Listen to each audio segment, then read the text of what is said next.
खुदा को नहीं चाहिए तेरे माथे पे मेहराब, ए इंसान बस उसकी मखलूक का ख्याल कर।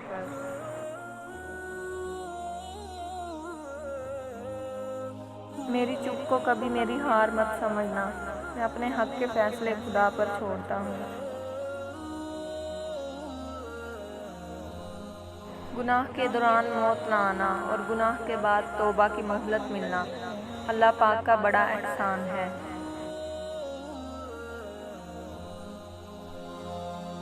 ज़िंदगी की तलखियों ने एक ही सबक सिखाया कि रहमत खुदाबंदी से नाउम्मीद मत होना।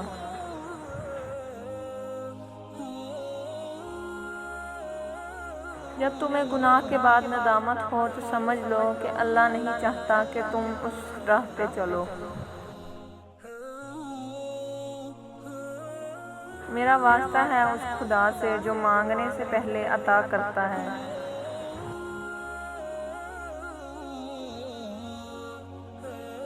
जब अल्लाह का जिक्र लोगों पे बेलौस खिदमत और अल्लाह की इबादत तुम्हें सुकून देने लगे तो समझ जाओ अल्लाह आपसे राज़ी है।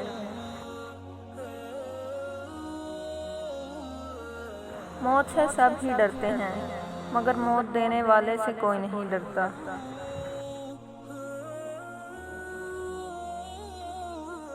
तन्हा दिल था और खामोश रात थी, मेरी अल्लाह से वो पहली मुलाकात थी।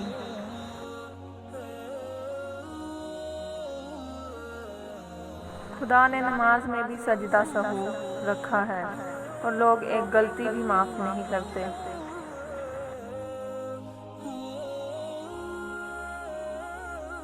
मुमकिन और नामुमकिन तो इंसान की सोच है, अल्लाह पाक के लिए कुछ भी नामुमकिन नहीं।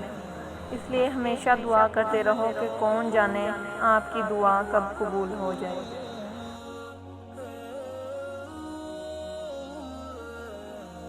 ज़िंदगी के तपते सहरा में हजूर पाक सल्लल्लाहु अलैहि वसल्लम का जिक्र जन्नत की हवा की तरह है।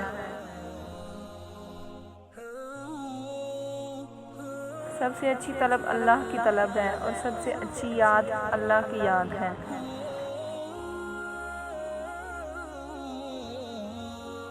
जब भी कोई माफ़ी मांगे तो उसे इस उम्मीद पर माफ़ कर दो कि मेरा अल्लाह भी क़यामत के दिन मुझे इसी तरह माफ़ फरमाएगा।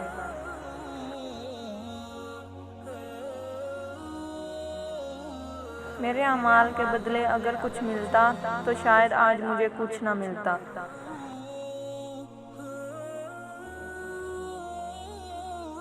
मुसलमानों ना घबराओ, खुदा की शान बाकी है। अभी इस्लाम जिंदा है, अभी कुरान बाकी है।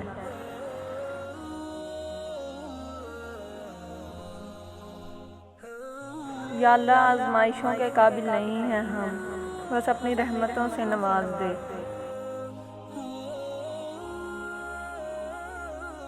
जब तुम खुद को जान लेते हो तुम्हारी मैं मर जाती है और तुम्हें पता चल जाता है कि अल्लाह तो बहुत करीब है।